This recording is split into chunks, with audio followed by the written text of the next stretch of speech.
Use whatever equipment you have. You might find nowadays, unfortunately, the cell phone could be your go-to device.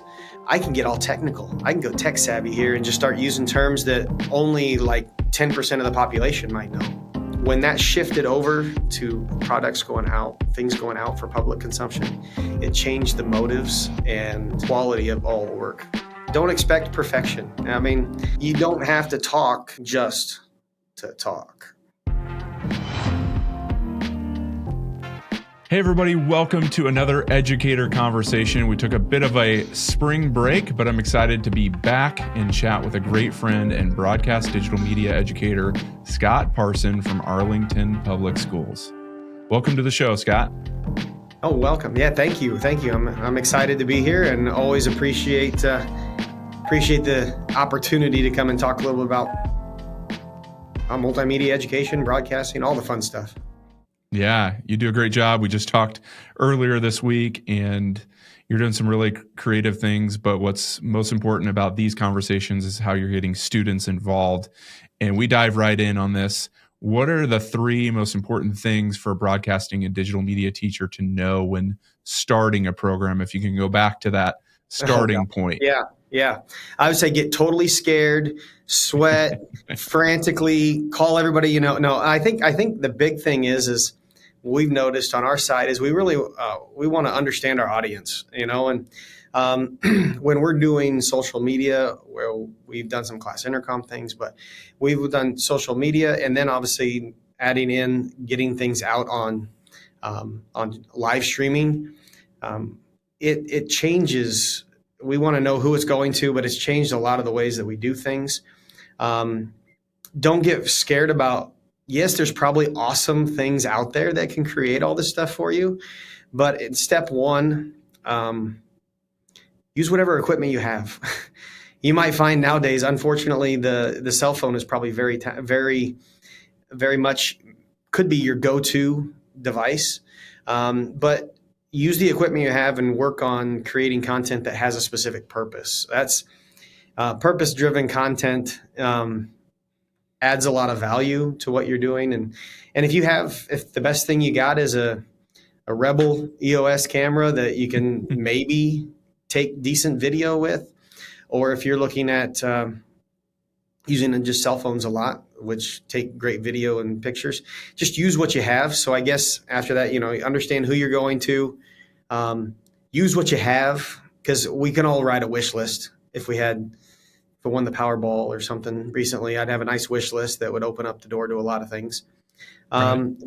But then use what you have, and then don't expect perfection. I mean, I think I've talked to multiple people, and Taylor may have visited with you at one point in time and said, I was nervous to do this next thing because I'm not for sure if it's going to turn out right.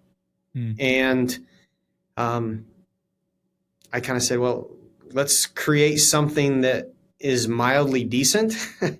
and if it flops on its face, at least you did it, and then you know what you can work on for next time. Because if I just sit with the perfect scenario, just as an analogy, if I wait for the perfect day in Nebraska to golf, I'll golf like 2 or 3 times a year. As so it's a high wind warning today, I wanted to get on the course. So you got to take what you get. Just take it as you get it, and then you can perfect it and you can tweak things as time goes on. But take those great ideas that kids might have and say, okay, what's this look like?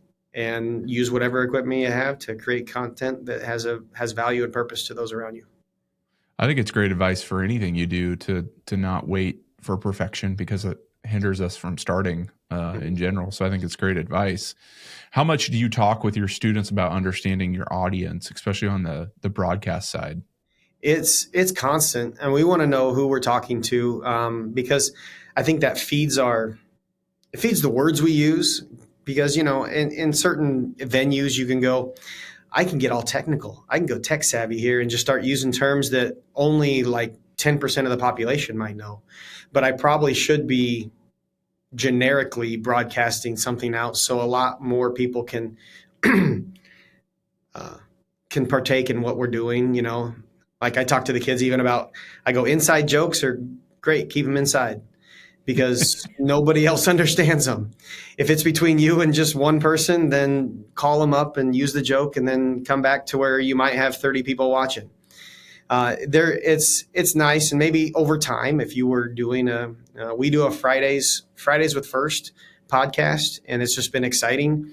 And some of the things that we do on there, if somebody's been watching for all 8 episodes, sure, maybe there's going to be something that's going to be kind of a catchphrase or something that's going to come through. But when we're broadcasting through Striv for a basketball game, we know that our audience we actually say it's grandmas from the other team. So that I like that. We're trying not grandmas from Arlington, but no, because the opposing team, they're really paying attention to your words, I'm sure. Exactly. And we want them to be able to track with us and not just say, oh, well, why did they get so excited for their team and not ours? Well, we do both, but it's kind of the hope of respecting game for game type thing. So we're going to go, okay, we need to make sure our audience is able to track with where we're going. So that's where, it's challenging, but we talk a lot about who's it for and how are we going to attract, honestly, how do we attract that user? I talk about that with our 8th grade multimedia. When they make an audio commercial, we're going, who's your audience? In this commercial, what did they do to attract that audience? That type of stuff, so that we know what we're creating and who we're creating it for. Love that. And that segues into the next question is, how have you seen broadcasting and announcing games and communicating improve students' communication skills? I would say what we just talked about is one of those things, but I know you have some other things that you've experienced. When you think of your audience, you're thinking of hearing how something is being said. I've seen some stuff here and there where people say people don't listen to understand; they listen to respond. And we're really working and hard to get rid of don't listen to respond, because then you quit listening. You wait for your time to open up and say something. So the important part is we want to listen and then gain a different perspective on it. Like, what's the perspective? What's the other person hearing? What's the other person thinking is going on at this time? Because I think, I know some of my notes that I jotted down, when you understand how words and communication is perceived by other people, it really informs the students on how to communicate with others. And it's the line of words have power. So, how can you make an impact? Well, some people can make an impact in a 1,000-word dissertation, 1,000-word speech, whatever it is. But some people can make that same valued impact in 10 words because they've said something that is impactful to them and it's reached their audience in a good way. Obviously, broadcasting gives kids a lot of practice. So they give them an opportunity to get in front of other people. And I think communication, whether it's in front of a camera or in front of other adults or in front of their peers, makes them so much more comfortable and able to communicate. And then all of a sudden you throw in the fact of using quality language and using words that mean something to the person consuming that audio or consuming that video. It just helps it make more sense. Yeah. The one thing that has been a little tough for our kids is they don't understand dead air. And it's okay to have a little bit. Yep. I sometimes on a video, yeah, a video broadcast, right? Radio, yeah. that is a little bit different, but getting them to understand there are people that are seeing what's happening. How do you, when do you interject at the right time? You don't have to talk just to talk. And I struggle with that sometimes as a teacher. You're like, oh, dead quiet. I asked a question. How long do I wait before I have to jump in and coax out the answer to the question? So I'm like, God, can we just hold on? And can I just be patient with the situation that we're in and let that silence happen? So there's good times to talk and there's good times not to talk, and understanding that in the context of communication is just phenomenal with respect to, I think, helping somebody grow as a good or even just capable communicator. Yeah. Yeah. I love that. Those are some great nuggets there. How have you observed students transform? And I know that's a very generic word, but by the act of them creating content in a school environment? If I were to kind of picture the time before we went, I call it public consumption, before we went and we're sending our work out, if artwork's always being created and sometimes it's on display. But if I knew that that was going to an art show, if I knew that was going to go and be displayed, so I think the same way in the context of, yeah, he told me to make a commercial. I'm going to go through my 10-step checklist and I'm going to do all the 10 things that he told me to do. And then I'm going to turn it in and hopefully get the grade for it. So completing the assignment for the grade has always been I think was just always the way it was, because if you didn't have a venue where things were going out to the public, then I was doing the assignment for the grade, and you'd have your small percentage of students that would really feel like, I want to go show this to mom and dad. So there's my audience, and I'm going to really be excited about what I'm making and make a quality product that I don't care who you are, you're going to listen to it and you're going to enjoy it, whether it be through a podcast or through a commercial or through an introduction to something, who knows. When that shifted over to products going out, things going out for public consumption, it changed the motives and quality of all work. The kid that spent a lot of time on making an introduction for all of our sports games. And honestly, he put a lot of time into it, got music to go with it, and did everything. That product, had that been an assignment, I tell you, it wouldn't have even been, I don't know, 10% of the value. Wow. Not because of the kid, but just because their mindset around it was, I'm just doing it for an assignment. Yeah, what's my creativity and extra effort I'm putting in on this? What's it going to get me if I only have to meet these 10 requirements? So doing it for going out, I think it's changed a lot. You got to have to, as an educator, you got to really set that standard at the bar, going, hey, some of your stuff's actually going to go out. But some of you are still in the mode of getting the assignment done. And I don't feel comfortable putting that out because that's not the standard that we have on our broadcast. It's sounds like a difficult coach. Conversation, but yeah. The standard. Yeah. If you watch any of the Husker football kind of behind the scenes videos, it's all about the standard. Are you meeting the standard? I think giving those students, it's real world type of projects, but it's also representing the school, whatever's going out. It's on the school account. It's on the school Striv channel. You're also representing the school in addition to, your name may be being signed on it, or, whatever that looks like. So huge. And that's why we asked that question, is because there is a shift there that happens with students when creating content in a class for the school that is going out public. I love that approach. How have you seen the skills like that are being developed help students become better prepared for the future digital workforce that they're in? I know you have some students who've gone on and done some great things. Maybe you could share some specific examples, or just in general. I think, from what we do here, I think it prepares them a little bit for the workforce. It gets their kind of toes in the water, if you want to say that. Just because many times when they look and I say, I watch a podcast or I listen to a podcast, and I'm just thinking, wow, I wanted that, but that's got to take a lot. Yeah. And you're going, yeah, it does. It really can. But at the same time, we can do it on a really low level to help them understand the process, and know that, we see it ourselves here, and with our Striv, and we do a basketball game here and there, and we got one person doing 3 different roles because it's just a small thing. But yeah, you're going to do scoreboard, and I also need you to run main camera. And while you're at it, could you do some stats and help us out a little bit with stats while we got color and play-by-play and somebody else running the computer? Well, then you go, now I realize all that work that goes into it and all those things that are going on that we do kind of at a low level.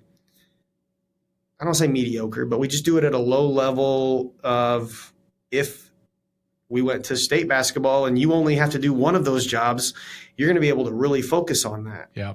For some of them, they get excited. They love it. But at the same time, they go, I don't have to do as much.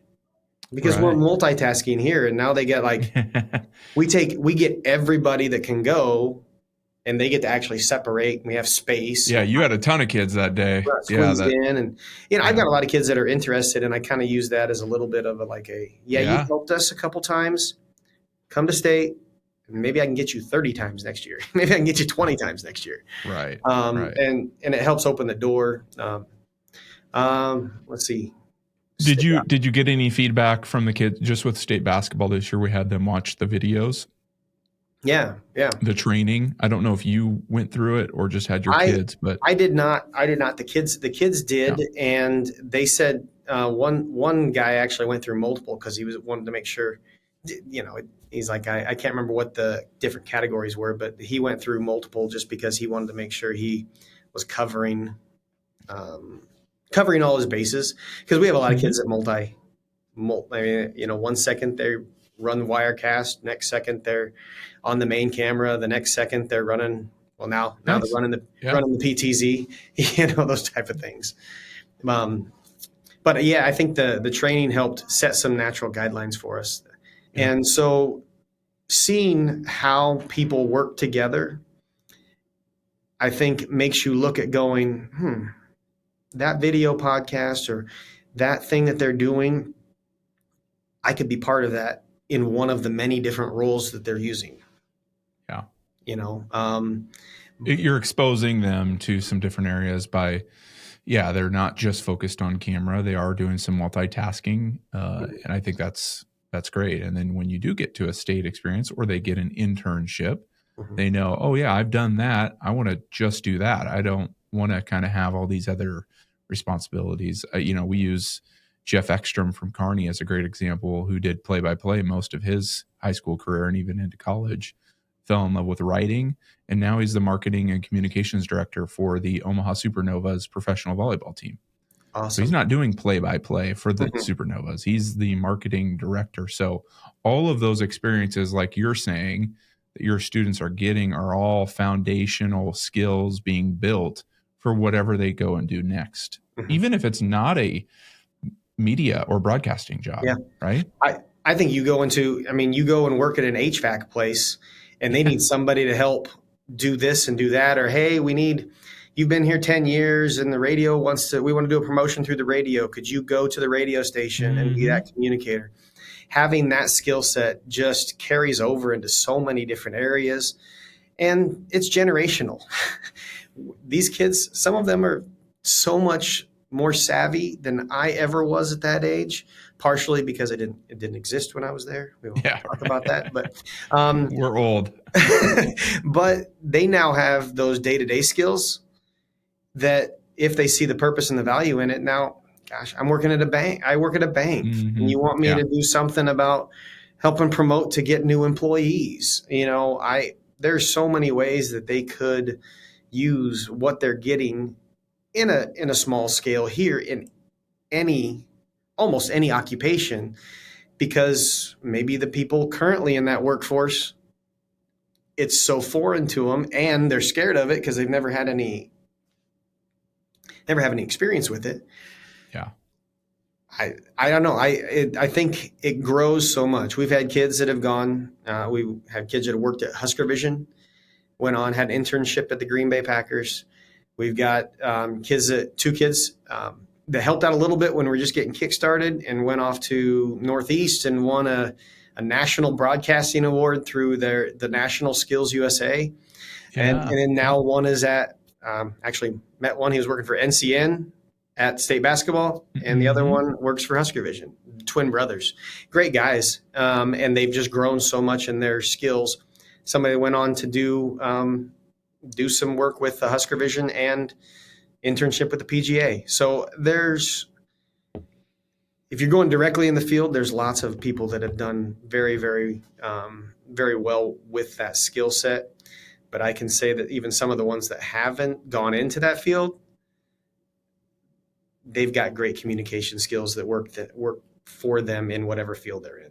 Yeah. Yeah, I love it.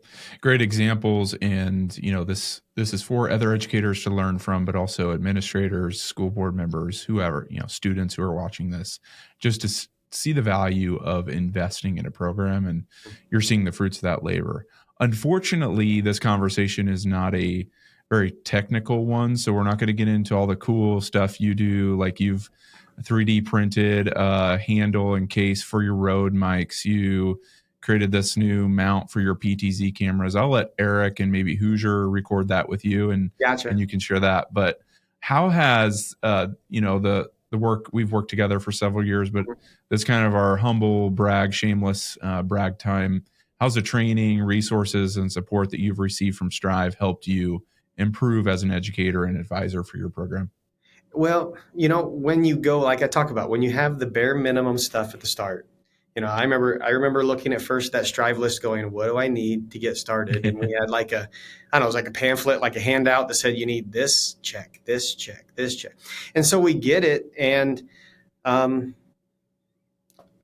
wouldn't say I was clueless, but there was so many pieces of the puzzle that I needed guidance in, and it got us there. And then all of a sudden I'm watching some of the forums and people are kind of pushing the line, and I can turn and go to one of you guys on staff there and just go, what do I need to do? Okay, we've got some money.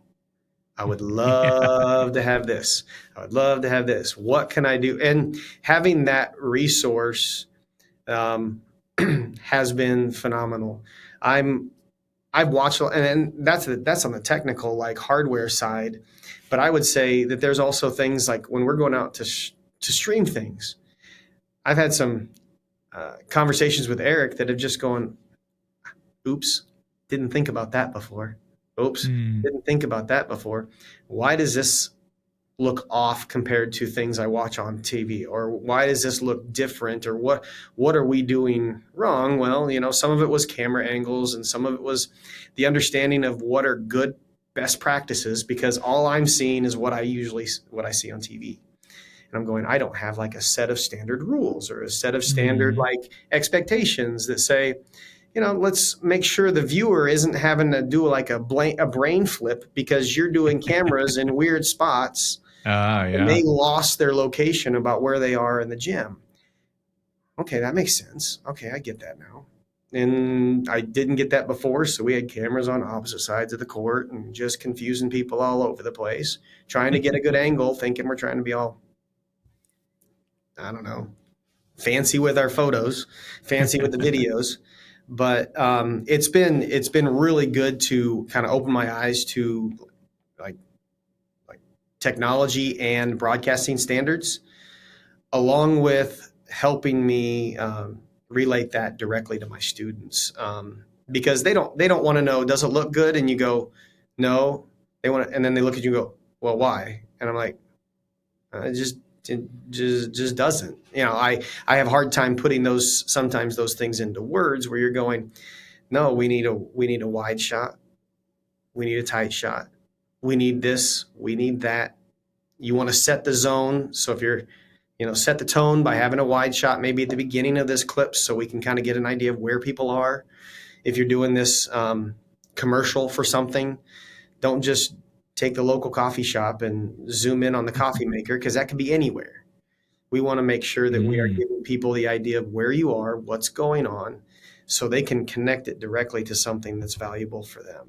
So a lot of that stuff, I go searching, and somebody wants you to buy a book, and it's just not, and even in there, it's probably more technical than it needs to be. But having a real life conversation with somebody that's been in the field, somebody that understands the field, somebody that has knowledge is valuable, very, very valuable.